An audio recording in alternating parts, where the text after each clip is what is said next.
Good evening, ladies and gentlemen, members of the media. Today with us, we have the presence of Dato Sri Hishamuddin Tun Hussein, Acting Minister of Transport, Dato Hamza Zainuddin, Deputy Minister of Foreign Affairs, Dato Aziz Kaprawi, Deputy Minister of Transport, General Tan Sri Dato Sri Zulkifli Mohammad Zain, Malaysian Chief of Armed Forces, Dato Azharuddin Abdul Rahman, Director General Department of Civil Aviation, Ahmad Jawhar Jaya, Chief Executive Officer, Malaysian Airlines System. Ladies and gentlemen, members of the media, to start off the press conference this evening, I hereby call upon Dato Sri Hishamuddin Tun Hussein, Acting Minister of Transport, to deliver his statement. Sir, if you please do us the honor. Bismillahirrahmanirrahim. Ladies and gentlemen, it's been almost a month since MH370 went missing. The search operation has been difficult, challenging, and complex. But in spite of all this, our determination remains undiminished. We will continue to search with the same level of vigor and intensity. We owe this to the families on those on board and to the wider world. We will continue to focus with all our efforts on finding the aircraft. As per the requirements set out by the ICAO in Annex 13 of the International Standards and Recommended Practices, Malaysia will continue to lead the investigation into MH370. As per the ICAO standards, Malaysia will also appoint an independent investigator in charge to lead an investigation team. The investigation team will include 3 groups: an airworthiness group to look at issues such as maintenance, records, structures, and systems; an operations group to examine things such as flight recorders, operations, and meteorology; and a medical and human factors group to investigate issues such as psychology, pathology, and survival factors. The investigation team will also include accredited countries. Malaysia has already asked Australia to be accredited to the investigation team, and they have accepted. We will also include China, the United States, the United Kingdom, and France as accredited representatives to the investigation team, along with other countries that we feel are in a position to help. In addition to the new investigation team mentioned above, the government, in order to streamline and strengthen our ongoing efforts, has established 3 ministerial committees. Firstly, we have established a next of kin committee. Hamza Zainuddin, the Deputy Minister of Foreign Affairs, leads this committee. This committee will oversee all aspects regarding the next of kin of those on board MH370, providing families with information on the search operation and offering support after the search operation has been concluded. The committee will coordinate with relevant foreign governments and will complement the work already being done for the families by Malaysian Airlines. The second committee oversees technicalities, specifically the formation and the appointment of the investigation team. Abdul Aziz Kaprawi, the Deputy Minister of Transport, leads this committee. The third committee takes over issues related to the deployment of assets for the search operation. Abdul Rahim Bakri, the Deputy Minister of Defence, leads this committee. This committee will work with foreign counterparts involved in the search operation and liaise closely with Australian Joint Agency Coordination Centre. This morning, I returned from the US ASEAN Defence Forum, which I attended in my capacity as Defence Minister. At the forum, I updated our ASEAN counterparts and the United States on the latest developments in the search for MH370. I also spoke to officials from other countries involved in the multinational search operations, and the spirit of cooperation at this meeting and the support offered was commendable. During my bilateral meetings with the U.S. Defense Secretary Chuck Hagel, Secretary Hagel reiterated his commitment that the United States would continue to support the search operation and will provide whatever assets are deemed necessary. I thanked Secretary Hagel for the United States' unwavering support, which has included both the deployment of naval and air assets, sophisticated underwater search equipment, and assistance from the FBI, the NTSB, and the FAA. At the forum, I also received strong support from our ASEAN partners in the search for MH370.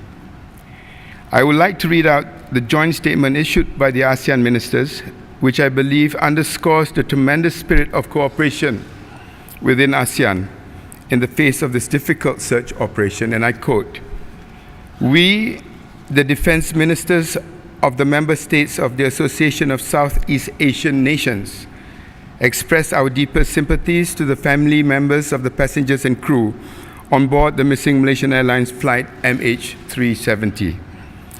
We acknowledge that the member nations of ASEAN have participated in the search operations directly and indirectly since the plane went missing on the 8th of March 2014. From the South China Sea, the Andaman Sea, to the Indian Ocean, ASEAN has continued to assist in every way possible, true to the spirit of regional cooperation and friendship, without any hesitation in sharing of information, assets, and expertise. We believe that Malaysia has done its level best in its response to this unprecedented predicament, given the sheer scale of the search and rescue operation, which is the biggest and most complex we have ever seen. We reaffirm our commitment for greater cooperation between each member nation, especially in the field of disaster management, under the framework of the ASEAN Agreement on Disaster Management and Emergency Response. This incident stressed upon us the importance of information and resource sharing as we strive to be in the utmost state of readiness in mitigating potential calamities and risks. ASEAN's unity will remain solid and is totally committed to assisting Malaysia in coordinating the massive SAR to locate MH370. We are resolute in finding a closure to this tragic chapter in aviation history. Our thoughts and prayers remain with the families in these difficult times. Before I end, ladies and gentlemen, let me touch on some unfounded allegations made against Malaysia. These allegations include the extraordinary assertion that Malaysian authorities were somehow complicit in what happened to MH370. I should like to state for the record that these allegations are completely untrue.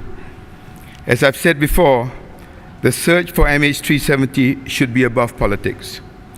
And so I call on all Malaysians to unite, to stand by our armed forces as they work in difficult conditions with their foreign counterparts, thousands of miles from home, and to support all those who are working tirelessly in the search for MH370.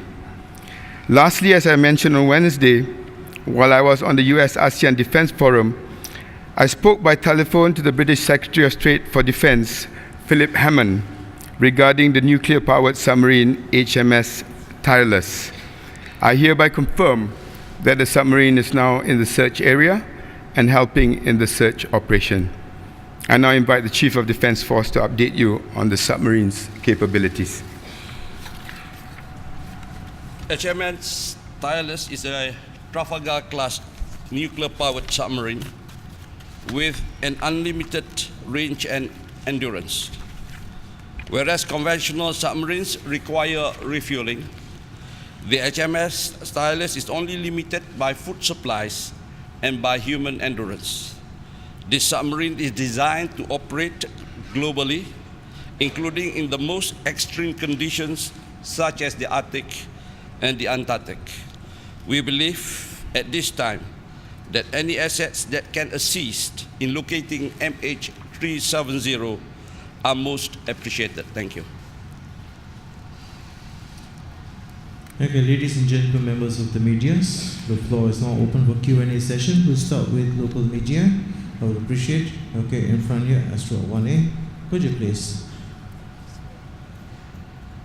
Microphones. Fendi? Yes, please. Could you stand? No, depan ni. Okay, thank you. Could you stand up and identify yourself? Salam.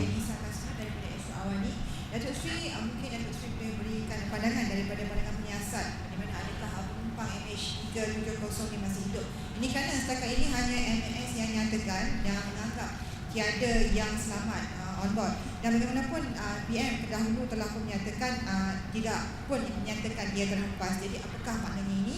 Dan daripada pandangan penyiasat sendiri, adakah masih berharap penumpang MH370 ini masih hidup? Ini merupakan harapan keluarga daripada perjumpaan saya dengan mereka, bahawa dalam apa jua keadaan, betapa tipis pun kemungkinan mereka masih lagi selamat. Doa dan usaha kita untuk mencari mereka dan kemungkinan mereka yang walaupun tipis masih selamat, itu masih menjadi pegangan mereka. Sebab tu saya merayu kepada orang ramai. Kenyataan yang amat berhormat Perdana Menteri hanya menyatakan bahawa kapal terbang itu telah pun habis penerbangannya di Lautan Hindi, tidak bermakna bahawa ia terhempas. Sebab itu kita mesti memahami mereka yang masih lagi harap dan berdoa, even though it is a miracle, even though it is hoping against hope. If that is the wishes of the family, I think it is only proper that we respect their wishes and pray that the miracle does happen. Behind the room, please. Could you stand up, sir? Good evening, Datuk Sri. You're from, sir? I'm from Malaysia, Kini. I have two questions directed to Mas CEO Datuk Sri Ahmad Johari. The first one is regarding the avionics workshop. The incident of avionics workshop in Subang. Is the workshop process any equipment for MH370? This is question number one. The second question is, there are reports claiming that the pinger battery of MH370 black box is due to 2012, but MAS did not do the replacement for this battery, so it makes the battery of the pinger of the black box become shorter. So can you respond over this? Thank you.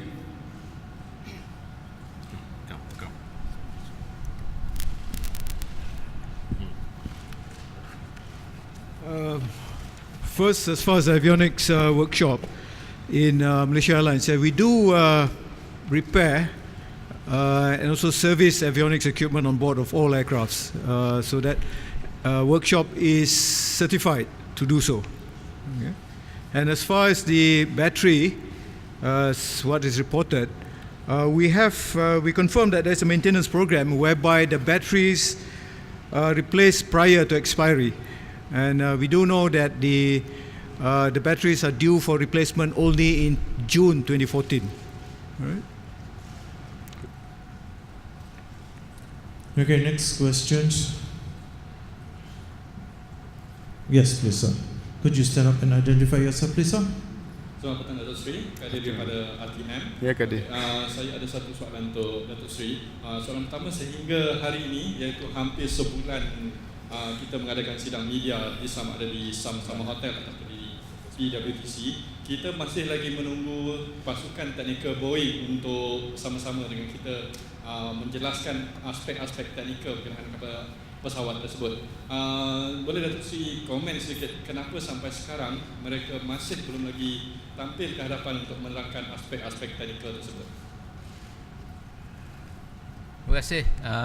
Untuk pengetahuan semua, pasukan Boeing ada bersama kita. Mereka bersama-sama dengan pasukan penyiasat yang menyiasat di manakah penerbangan tersebut berakhir, dan mereka bersama dengan NTSB, AIB dan juga pasukan daripada penyiasat dari Australia dan juga negara China. Mereka ada di sini, dan juga kita ada mereka juga dihubungi melalui telefon, melalui komunikasi yang lain, email mengenai apa yang dijalankan untuk menyiasat performance of the aircraft, prestasi aircraft, supaya penyiasat di sini dapat mengenal pasti di mana letaknya pesawat di akhir penerbangan pesawat tersebut. Jadi mereka sentiasa ada bersama dengan pasukan penyiasat. Terima kasih. Dan perkembangan terkini seperti saya umumkan tadi, 3 kumpulan siasatan yang telah kita wujudkan, dan pakar-pakar ni semua pun akan jadi ahli anggota kepada kumpulan ini, dan pada masa-masa yang akan datang dan apabila ianya sesuai nanti, saya percaya bahawa mereka akan tampil ke hadapan. Tidak ada perkara yang perlu kita nak sembunyikan, tetapi biarlah ikut prosedur dan struktur yang telah kita tubuhkan. Okay, please.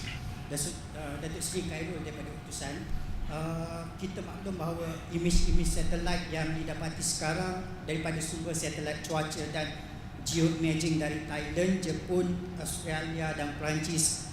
Soalan saya, ada atau tidak pihak lain terutama Amerika Syarikat menawarkan data dari maklumat satelit perisikan? Jikalau tidak ada, mengapa? Setakat hari ini dari segi image satellite imaging, kita dah mengenal pasti ada 6, dan ini pun kita dah umumkan kepada pihak media. Tidak ada maklumat terkini atau laporan dan data baru yang berhubung kait dengan data satelit. Dan seperti semua maklum, usaha kita sekarang ialah untuk memastikan bahawa pesawat dan kapal-kapal yang ada dapat melihat sendiri di kawasan-kawasan yang telah pun dikenal pasti itu sama ada objek yang telah pun dapat ditangkap melalui satelit merupakan objek yang datangnya daripada MH370. Itu tumpuan kita hari ini dan tidak ada lagi images yang baru setahu saya. Okay, yes, your question please. Hi, Dato' Sri, Melissa and TV7. Hi. Dato', I just want to ask, the 227 passengers have been cleared of any suspicions. How about the crew members? Why is it taking so long? Thanks. Sorry? The crew members. About being cleared? Yeah. The 200. I don't think anybody has been cleared from any of the investigations. And like I said, as far as the manifest list, which includes the crew as well, the 4 possibilities that IGP has constantly reminded us, which is whether it is an investigation on terrorism, hijacking, psychological or personal, that as I know is still ongoing.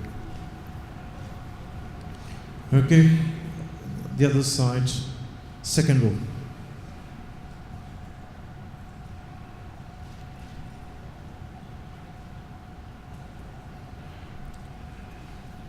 Okay, Assalamualaikum. Dari bernama. Okay, I have 2 questions. The first question is to Datuk Sri and Datuk Azharuddin. Right, during the last press conference, one of the questions that was raised was about the diagram presented in Beijing, which show the aircraft instead of divert sharply, the aircraft make a loop, right? So has this diagram been confirmed? Has this been verified? The diagram, whether or not the aircraft did make a loop instead of divert to the left. The other question is for Ahmad Johari, MAS. During the last press conference at Sama-Sama Hotel, I remember asking about the fuel capacity of MH370. So, you told us before the flight MH370 was flying with reserve capacity up to 8 hours flight. So, during the time the flight was last detected at 8:11 a.m. between the 2 corridors, that was already about 8 hours flight. So is it possible for the aircraft to fly further down to Southern Indian Ocean when there are less than half an hour fuel capacity in the aircraft? So exactly how much is the fuel capacity in that plane during that time? Thank you. Okay, for the first question, the manner that the aircraft make the turn as reported in the Beijing by next of kin is not true. The aircraft does not make a loop and turn to the left. It's not true. As far as the fuel is concerned, we know the aircraft took 8 hours of fuel. The exact figure is actually with the investigation team. So in terms of the weight of the fuel. So when we correlate that versus the last known signal, which is about 8:11 thereabout, it is about 8 hours of flight.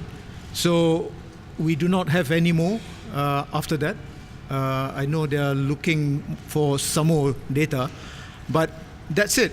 The aircraft will just run out of fuel. All right? Yes, please, sir. Correct.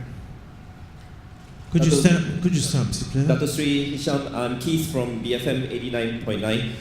Okay. The Pentagon has revealed that it has spent more than $3 million so far in the search for MH370. In your capacity as Defense Minister, how much have Malaysian taxpayers spent? And if you can't reveal it now, when can the public know? Thank you very much.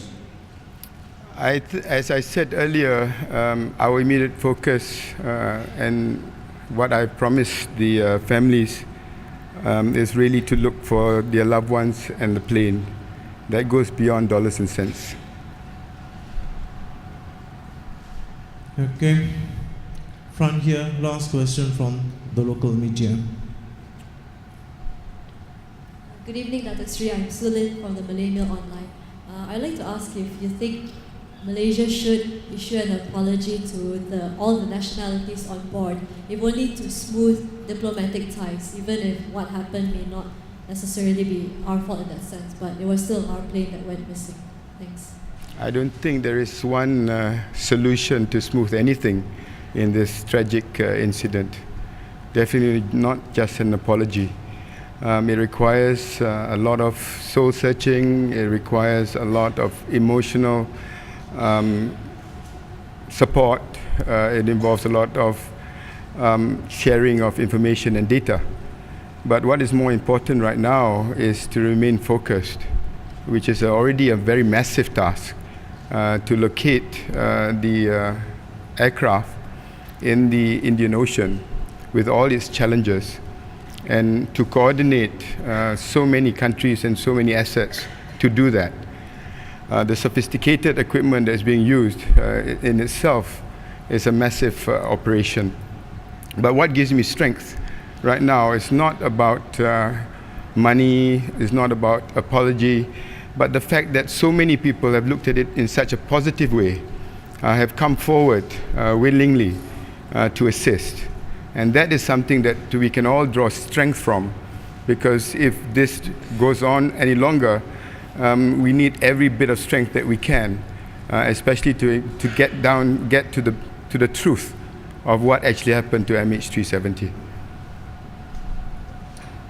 Okay, ladies and gentlemen, now we'll go to the foreign media. Yes, please, sir. Good evening, gentlemen. Jim Evening. Clancy with CNN. Hi. Good to see all of you. We're 4 weeks into this, and I know you've been working tirelessly. I want to go back over, right from the start, just a little bit, if you'll bear with me. I know that other countries have helped by contributing their radar records. Right. As we combine all of that and work with the international team members, what do we really know about how many course changes it made, about what its lowest altitude was, what its last known altitude and position was? Have we got a greater knowledge today, a greater understanding today? Good question in trying to find out what actually happened, but my simple answer would be if we can actually find the aircraft and the black box, it will give more to what we already have. But my discussions with the ASEAN defense ministers and our forum with the United States in Hawaii yesterday showed how much we can learn from this incident. And we're looking at a whole new landscape, be it through satellite, be it primary, secondary radar, civil or military. And it makes us all relook at our capability and our capacity.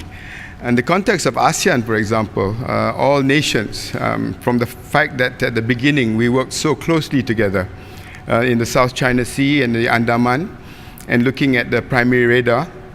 And all that will have to be digested. And those panels of inquiries, those groups that we are establishing, which will include experts from most of these countries, I think will make us really relook at that landscape that you were asking about, sir. And but I would not limit it specifically to this particular case, because it's an ongoing operations that we are doing, the SAR.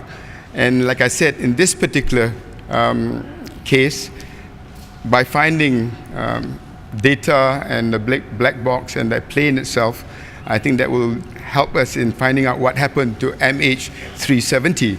But bigger than that, how we are where we are today after a month requires all of us, the world actually, to relook at what we have, what we can do more together. And I think that is a much more positive way of looking of what this journey that we're going on through right now. How many countries gave you radar? Can you name them? And do we have a minimum altitude? Well, maximum?